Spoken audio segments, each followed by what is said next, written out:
Hace unos días se celebró la cumbre de los BRICS en Kazán, Rusia, y los países fundadores de este importante grupo de economías emergentes apoyaron la expansión de este grupo a otras partes del mundo, sobre todo en la región sur global. Hubo reuniones entre el presidente ruso y el secretario general de la ONU, además de que se tocó el tema de la guerra de Ucrania y la posición de Rusia frente a ese conflicto. Y para platicar de este tema, desde Brasil nos acompaña el analista político Juan Agulló. ¿Qué tal, Juan? Buenos días, gracias por acompañarnos. ¿Qué tal, Francisco Javier? Gracias, Juan. Quiero preguntarte, en términos generales, ¿cuál es tu opinión sobre la última reunión de los países que integran el BRICS? Bueno, siendo muy concisos o lo más posible, los BRICS son una alternativa de poder al sistema hegemónico de Estados Unidos. Ya que sea una alternativa deseable, pues está más abierto a opiniones, ¿no? Pero en realidad, ¿por qué son una alternativa? Pues por una razón muy sencilla: tienen poder económico, o sea, tienen capacidad crediticia, pueden financiar cosas, lo cual es bastante inédito en el sistema internacional, tienen capacidad de intercambio, van a poderse pagar al margen del dólar, y no solo porque están desarrollando instrumentos de pago alternativos, ¿no?, a los que generalmente pasan por el dólar, sino porque una de las novedades de la última cumbre ha sido, vamos a ver si realmente lo implementan, el desarrollo de un sistema de seguros y reaseguros que son fundamentales para el comercio internacional, porque generalmente esos seguros se contratan en dólares, entonces se van a poder contratar en monedas locales, ¿no? Y bueno, luego por otra parte tienen también capacidad militar, ¿no? Ahí es sobre todo Rusia la que tiene capacidades militares que, bueno, según los expertos, pues son mayores incluso que las de Estados Unidos, ¿no? Y no hay que olvidar que está China también, ¿no? Entonces, eso está por un lado. Y luego, por otra parte, pues además de los elementos, digamos, más competitivos, la población de los BRICS, y me estoy remitiendo nada más a los 9 miembros con los que se llegó a esta última cumbre que citabas, pues es prácticamente la mitad de la población del mundo, ¿no? El PIB es mayor que el del G7, y bueno, además sus países tienen grandes capacidades energéticas, petróleo, gas, energías renovables, controlan algunos de los pasos y los estrechos que son fundamentales para el comercio internacional. Lo que hará falta ver es que efectivamente el proceso se concrete y que crezca, pero vamos, en principio vamos por la reunión. Me parece que la de Kazán era la cumbre número 16, que se empezaron a hacer en 2009, y ya se han construido una serie de instituciones, incluso, ¿no? Está el Banco de Desarrollo de los BRICS, hay un fondo que aspiraría a ser algo parecido al Fondo Monetario Internacional, ahora el sistema de pagos alternativo al SWIFT, los seguros y los reaseguros, en fin, pareciera que realmente un poder emergente son, y realmente en ciertos actores de la política internacional preocupan, y eso parece muy claro, ¿no? Así que sí, estamos ante un hecho bastante inédito en los últimos decenios, yo diría.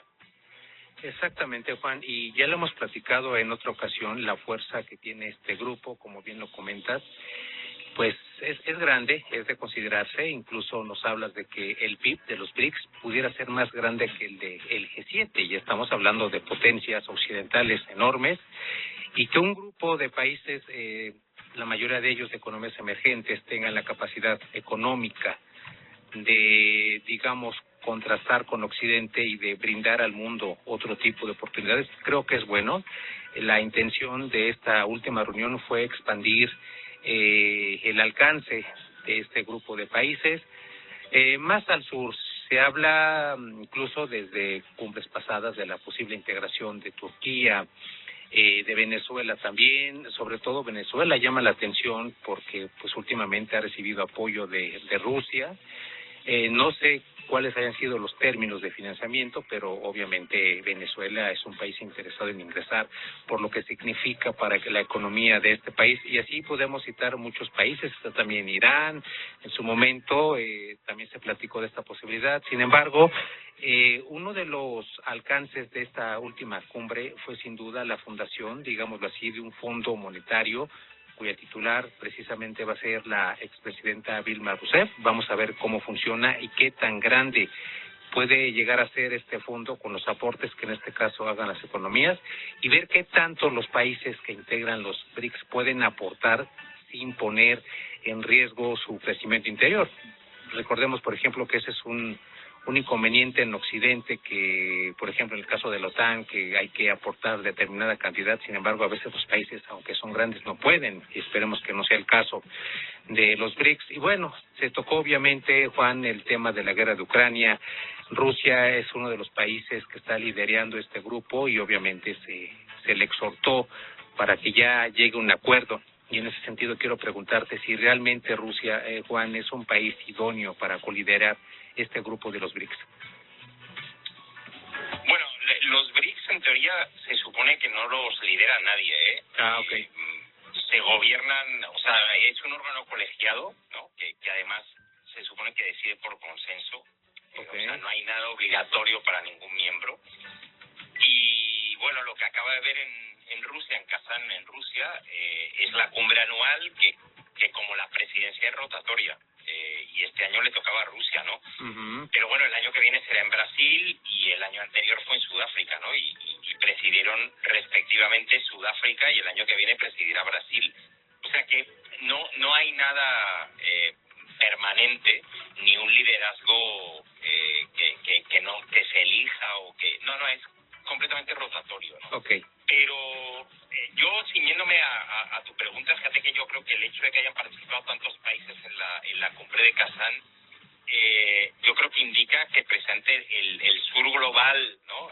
Fundamentalmente el sur global, se diga lo que se diga en la prensa, muchas veces está más interesado en los BRICS de lo que parezca. O sea, ahora mismo, en relación a lo que mencionabas, hay un grupo grande de países que han sido admitidos con un estatuto parecido a asociados, ¿no? Es que el tema de la ampliación es uno de los temas que, bueno, eso en realidad como casi cualquier institución internacional, no hay un mecanismo, no hay un protocolo fijo. Entonces al principio fueron los BRICS porque no tenían la S, Sudáfrica se incorporó después. Uh-huh. Todo esto venía en realidad de un paper, ¿no? De un consultor británico que hablaba de los países que iban pues nos prometían mucho a nivel económico internacional, y el acrónimo era BRIC, ¿no? Después se incorporó Sudáfrica.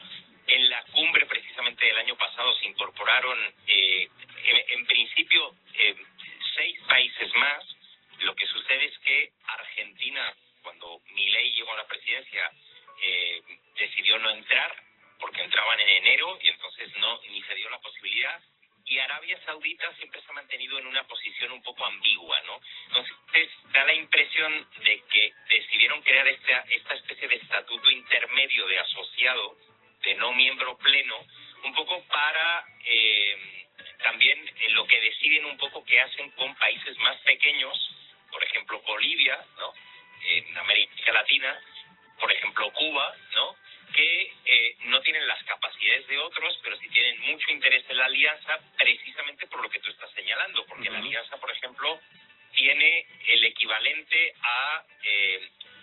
al Fondo Monetario Internacional, vamos a decirlo así, ¿no? Que sería tener acceso a financiamientos que muchas veces el FMI condiciona y dificulta mucho más, ¿no? Y que teóricamente, va a haber que verlo, ¿no? Serían más fáciles y con no tanta complicación y probablemente hasta menos caros, ¿no? Hay un banco de desarrollo, que es el que has señalado tú, que dirige Dilma Rousseff, la expresidenta brasileña, que sería un banco de desarrollo, ¿no? Que en la práctica permitiría financiar sobre todo la construcción de infraestructuras. Estos países, a veces, para acceder a un financiamiento de ese tipo, es mucho más caro, es mucho más engorroso burocráticamente, y al mismo tiempo hay países como, pues, por ejemplo, Cuba, por ejemplo, Venezuela, por ejemplo, Irán, ¿no?, que tienen más dificultades porque tienen un poco el tache a nivel internacional. Entonces, para resolver esta cuestión se creó esta especie de estatuto de país asociado que también favorece que haya países más pequeños que no tienen las capacidades que tienen pues los citados, ¿no? Brasil, Rusia, China, que son países muy grandes y con muchos recursos y mucha población, pero que pueden tener también un interés estratégico clave. Venezuela, por ejemplo, tiene unas reservas de petróleo estratosféricas, ¿no? Y hay otros países, sí, Nigeria, Argelia, que tiene reservas también de petróleo y de gas muy interesantes, o por ejemplo Turquía, que tú la mencionaste, que es un país que es miembro de la OTAN, que tiene una capacidad militar grande, que tiene una posición estratégica clave. Entonces, realmente es un proyecto de poder o de contrapoder a nivel global. Incluso con países, porque es un poco al gusto de cada quien. Hay conflictos, pero al mismo tiempo hay la posibilidad de adaptarse según las necesidades e intereses de cada cual, ¿no? Entonces hay países que tienen una pata en un sitio, digamos más en las alianzas occidentales, por ejemplo Turquía es miembro de la OTAN, y otra pata en algo que ellos mismos dicen que en realidad no es antioccidental. No lo sabemos, no ha dado suficientemente tiempo todavía, ¿no? Pero hay países que sí son muy militantemente antioccidentales y otros que no lo son tanto, ¿no? Entonces, los BRICS conviene, para entenderlos bien, yo creo, no estereotipar demasiado, ¿no? Es algo que está en desarrollo y que hay que ver y que hay que estudiar en función de los resultados, no de lo que se diga ni a favor ni en contra, ¿no? Claro, habrá que ver, tienes toda la razón, Juan. Yo creo que lo importante es no usar tanto estereotipo, los taches, como bien lo comentas, que en el ámbito internacional tienen varios países, es como que una limitante. Sin embargo, bueno, en este caso celebro que este fondo, este banco de desarrollo que acaba de fundar este grupo, pues ofrezca una alternativa a estos países y tomar en cuenta los taches que pone Occidente, porque francamente no es el mundo, si lo entendemos desde un punto de vista pues global, es finalmente Occidente quien les pone el tache, y si tomamos en cuenta obviamente la influencia de Occidente en el resto del mundo, pues es evidente que es una mala recomendación que no debería pesar sobre ningún país. Pues vamos a ver qué ocurre en el futuro, Juan. El grupo está creciendo muchísimo, aquí le hemos dado seguimiento contigo y obviamente lo vamos a seguir haciendo. Y ya para cerrar, Juan, de manera muy concreta, quiero que nos platique si habrá nuevos miembros en el BRICS de origen latinoamericano. En América Latina, bueno, en realidad, ahora mismo entre los asociados han entrado algunos. Ha entrado Bolivia y ha entrado Cuba, ¿no? Quizá es más interesante las ausencias potenciales, ¿no? O sea, por ejemplo, Argentina, ya acabamos de comentar que desde la entrada de Javier Milei dijo que no, a pesar de haber pedido la entrada como país, eso fue antes de la elección, que no iba a concretarla, ¿no? Entonces Argentina obviamente no estaba presente. Bolivia y Cuba habían mostrado su interés desde mucho tiempo atrás, y Venezuela todo apuntaba a que iba a entrar como país asociado, pero también ha habido una polémica muy interesante relacionada con eso, porque no es que me lo inventé yo, no es que sea chisme, es que eso fue reconocido abiertamente. Brasil parece que vetó la entrada de Venezuela. Entonces, no es la primera vez que ocurre, o sea, tampoco es una cosa simplemente ligada a esta región. Parece ser que en su momento India vetó a Pakistán, que son también rivales. Parece que también de alguna manera llegó a haber tensiones entre Egipto y Etiopía, que están bastante enfrentados por una represa que hay en el río Nilo. Es decir, que estos conflictos ya han sucedido, unos tardan más en resolverse, otros menos, pero bueno, ha ocurrido. Venezuela de momento no ha logrado entrar, lo cual para el país, más allá de lo que pensemos, es dramático porque es de los países que tiene tache, ¿no?